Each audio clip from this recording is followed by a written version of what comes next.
Ajeitar aqui a respiração. É uma honra poder estar aqui, uma grande responsabilidade também. A escolha do tema também, né, foi com muito cuidado, pensando no quanto muitas vezes a gente se dedica ao cuidado do outro e acaba deixando o nosso próprio cuidado de lado. Então, algumas pessoas aqui até me perguntaram, né? Nós estamos numa casa de caridade, obviamente. É uma casa onde a gente cuida de outras pessoas. E que bom que existem pessoas que fazem isso, né? Eu também sou psicóloga, então eu trabalho. É uma vida dedicada ao cuidado de outras pessoas, né? Eu trabalho com isso. E desde muito nova, sempre nesses cuidados, né? Mas não só no trabalho, ou em algum voluntariado, ou em alguma coisa específica de cuidados, a gente cuida do outro. Muitas vezes a gente cuida do outro dentro da nossa casa. A gente cuida do filho, a gente cuida do marido, da esposa, a gente cuida dos pais em algum momento. E o que eu percebo na minha prática clínica é que muitas vezes nesses momentos de vida a gente tem que se dedicar ao cuidado do outro, a gente acaba esquecendo de si mesmo. E algumas pessoas aqui, né, eu comentei sobre o tema da palestra e já falaram, essa palestra é para mim. Então, algumas pessoas se identificam com isso, inclusive eu, né, porque quando a gente se dedica muito a isso, e é uma coisa muito importante, a gente também tem que lembrar de cuidar de si. Então hoje a reflexão é muito mais também buscando entender essa importância, né? Então quem cuida de quem cuida, né? Essa é a grande questão dessa palestra de hoje. Quem acolhe o acolhedor? Quem escuta quem escuta? E quem sustenta quem sustenta? Às vezes a gente está nessa posição e não se dá conta que a gente também precisa. A gente também precisa ser acolhido, a gente também precisa de cuidado. E não só quando a gente está vulnerável, não só quando as coisas ficam difíceis, mas durante toda a nossa trajetória de vida. E o que eu observo, né, nesse contato com pessoas é que muitas vezes quem cuida acaba se colocando por último. Existe uma palavrinha que se chama autossacrifício, e inclusive dentro da psicologia, né, existem estudos bem voltados para isso. Eu trabalho com uma abordagem dentro da psicologia que é a terapia dos esquemas, e existe um esquema específico que é o autossacrifício. E ele fala sobre essa sensibilidade à dor do outro, à necessidade do outro, e o quanto essa necessidade ela vem sempre em primeiro lugar, né? Então eu sempre me coloco em último lugar da fila, as necessidades dos outros ficam à frente. E o que isso acaba nos levando muitas vezes, né? A algum tipo de prejuízo por causa desse abandono, né? Então quem cuida muitas vezes minimiza o próprio cansaço e acredita que precisa dar conta de tudo. Só que todos nós somos humanos, né? Ninguém aqui tem superpoderes. Então, às vezes, a gente já está bastante sobrecarregado, já está exausto, mas acaba não conseguindo fazer essa leitura das nossas emoções, do nosso organismo, dos nossos pensamentos, para agir também antes que, né, alguma coisa piore. E cuidar de si também é cuidar de quem a gente ama. Isso é muito importante. Porque se a gente adoece, quem é que vai se sobrecarregar?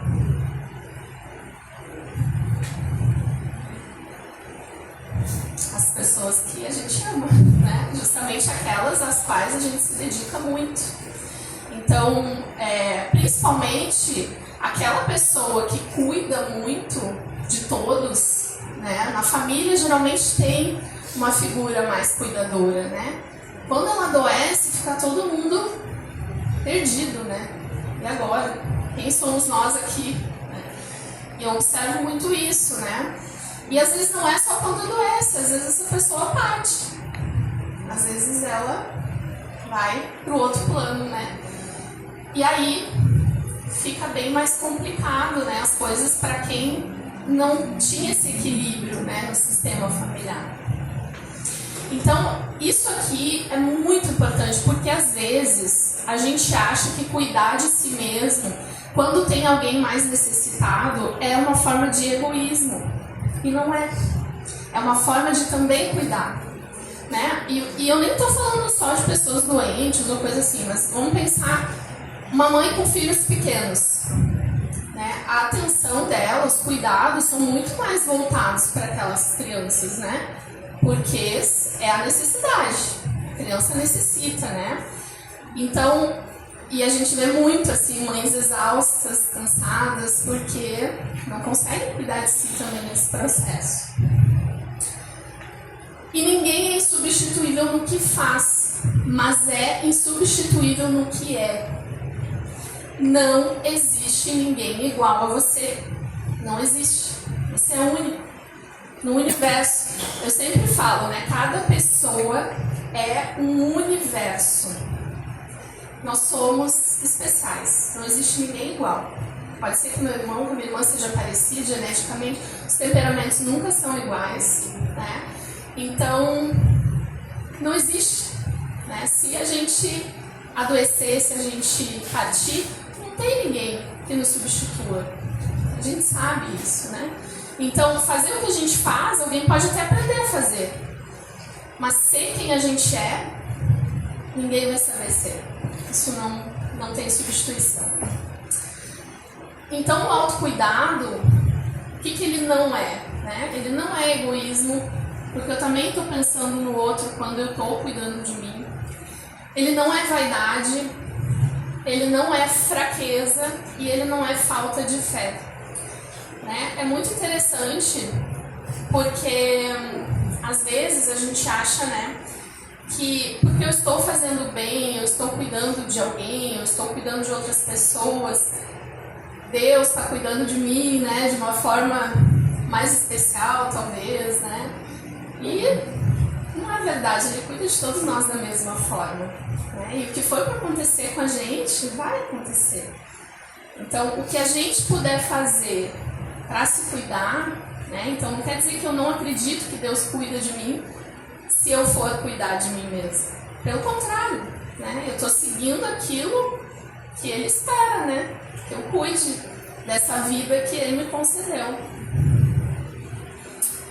Então, desvendando o autocuidado, eu queria falar um pouquinho mais para vocês assim, sobre o que representa, né, autocuidado e alguns pilares, né, que a gente pode dividir para tentar desmembrar um pouquinho mais e compreender o que a gente quer dizer com isso.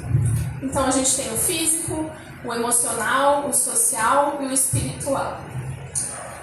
O pilar físico, eu quero que vocês só pensem, tá? Agora, uma nota de 0 a 10. Quanto é que vocês estão cuidando do físico de vocês? Pensando, tá? Em sono, alimentação adequada, saudável, movimento, descanso e limites. De 0 a 10, pensem. E aí, reflitam sobre essa nota. Né? A gente está vivendo uma era de muita correria, muita ansiedade, né? Então, na alimentação, a gente tem muito industrializado. A gente tem muito o que está pronto, né? O que está mais fácil. O sono, eu não sei, mas assim, a maior parte das pessoas que eu acabo tendo contato tem já uma certa dificuldade de sono.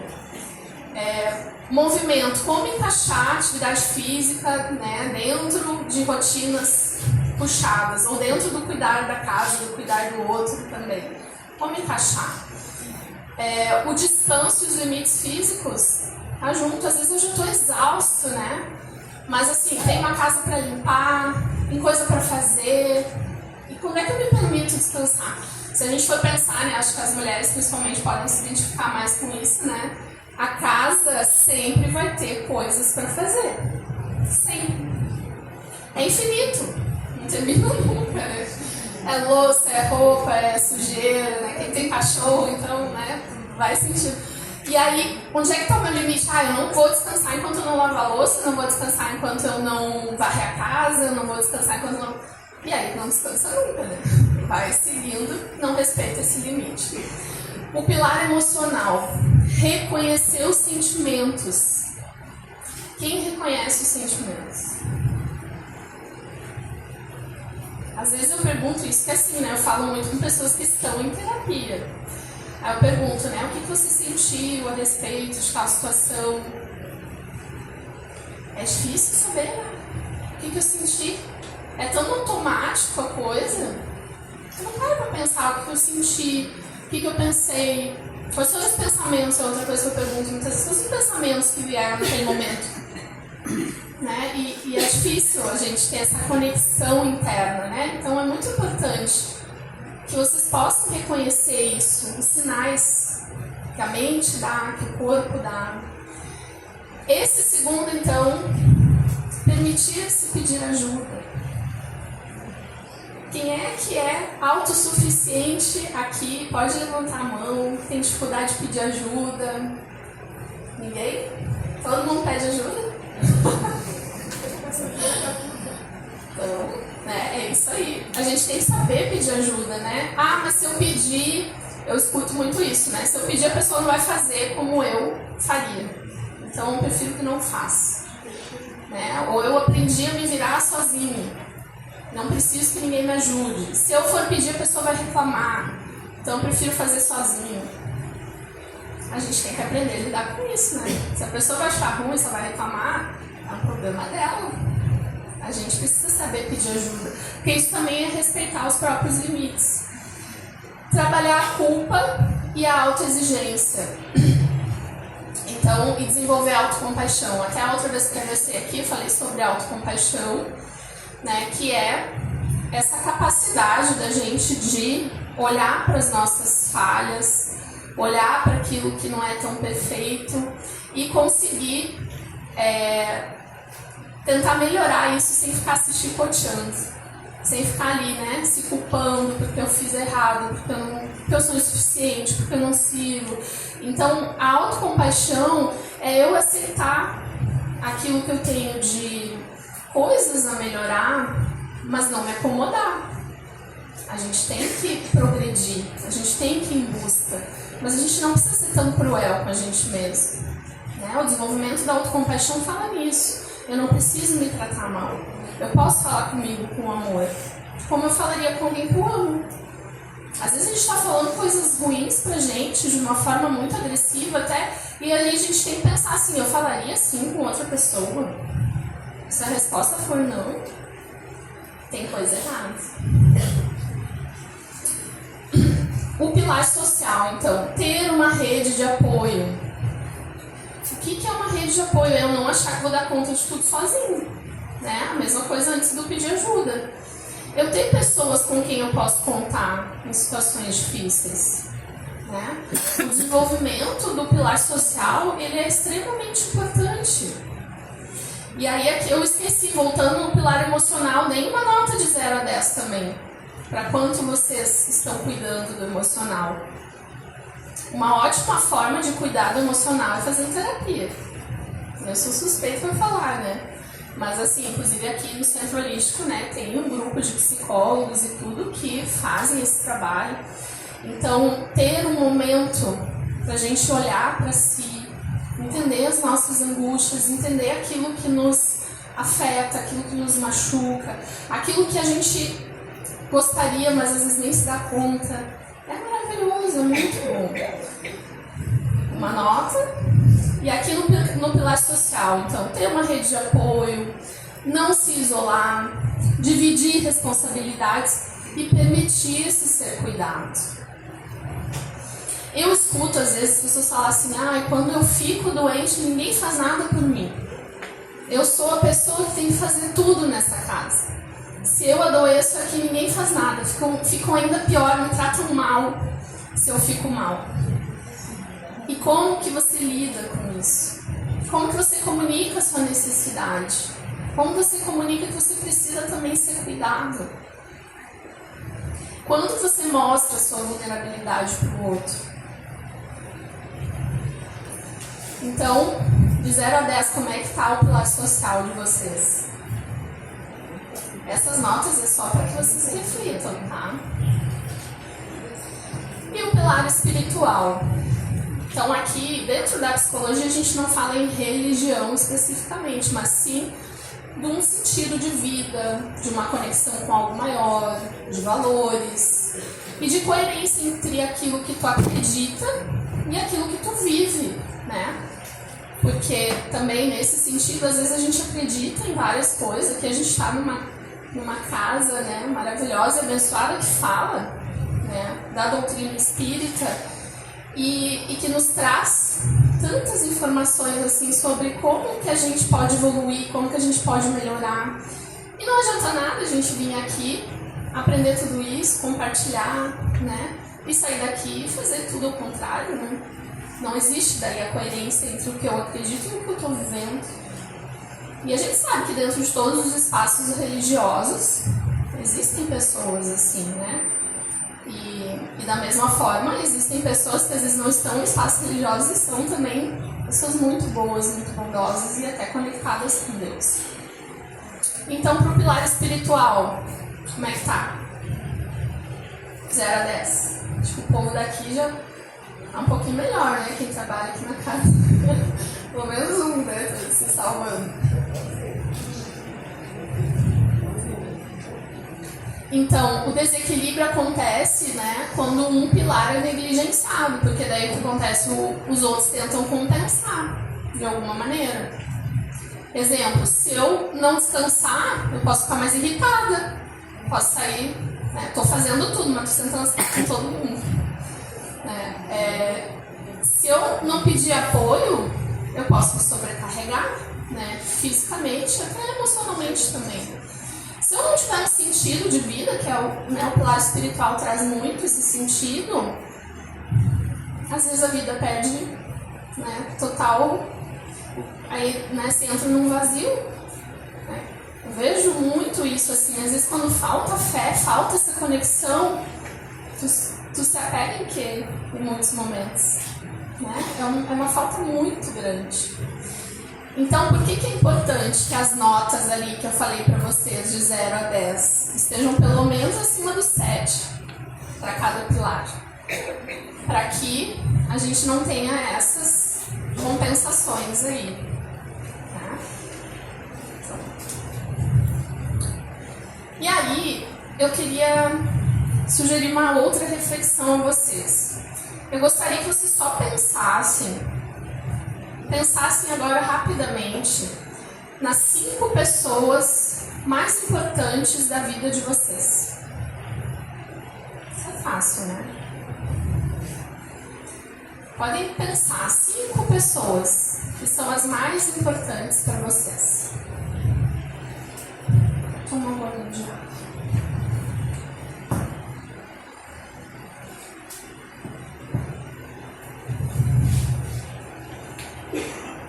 Uma pergunta. Todo mundo conseguiu pensar? Rapidinho. Quem aqui, levanta a mão por favor, se incluiu nessas 5 pessoas?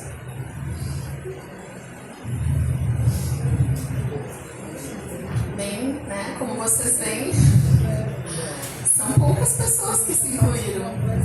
Né? Parabéns para quem se incluiu, já deu uma avançada aí. A gente precisa ser importante pra gente mesmo. A gente precisa cuidar da gente. E isso não quer dizer que a gente não vá cuidar do outro. Porque nós somos seres que necessitamos uns dos outros para viver.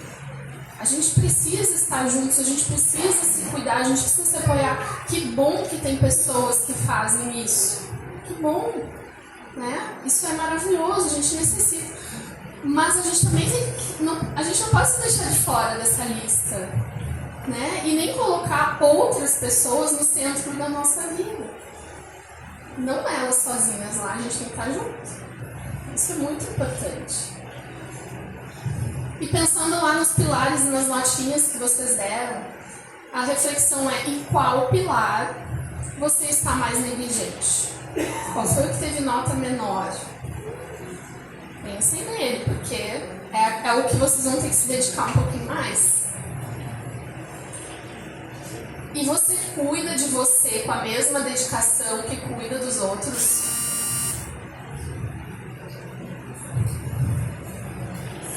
Cabecinhas fazendo não. Aqui então, né? Pois é. Eu confesso que eu também tenho essa dificuldade, né? Eu tenho trabalho, tenho filhos, né? E tenho toda essa parte da caridade que a gente busca fazer também. Não é fácil conciliar tudo. Mas assim, se eu não estiver bem, como é que eu vou cuidar dessas pessoas? É muito importante essa reflexão.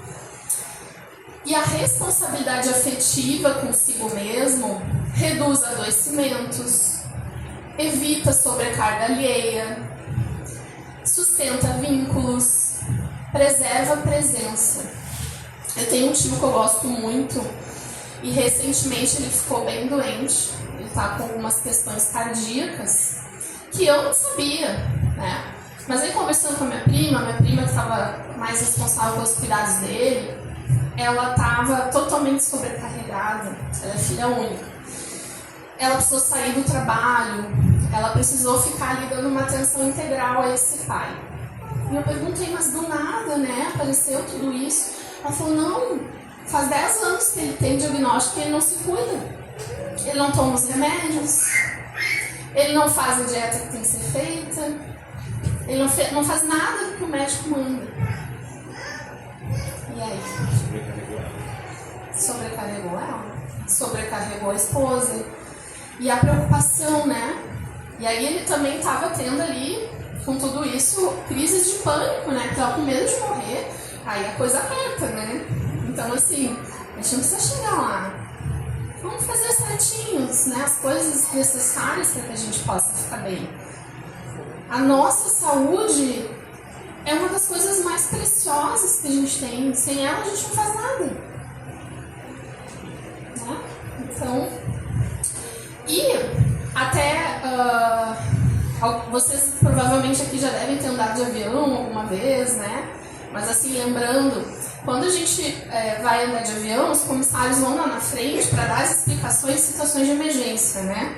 Eu detesto porque, né, não precisa, né? Não quero saber o que vai acontecer em situação de emergência. Mas ok, né? Então, e uma das coisas que eles falam é, em caso de emergência, máscaras de oxigênio cairão. E o que você deve fazer primordialmente? Colocar a sua. Se você não colocar a sua, não adianta, você vai colocar primeiro no seu filho, primeiro na pessoa que vai lá, você morre. E aí, né? Então você tem que... É uma metáfora muito, muito importante, assim, a gente tem que se priorizar também, né? Porque senão a gente não cuida de ninguém. Ninguém consegue dar aquilo que está em déficit. Eu estou em déficit de oxigênio, eu não vou conseguir ajudar ninguém ali, né? Então o autocuidado, ele não é afastamento, ele é permanência saudável, né? Então às vezes tem isso, se eu começar a fazer academia, eu vou estar menos disponível aqui para as coisas que são importantes, né? Se eu começar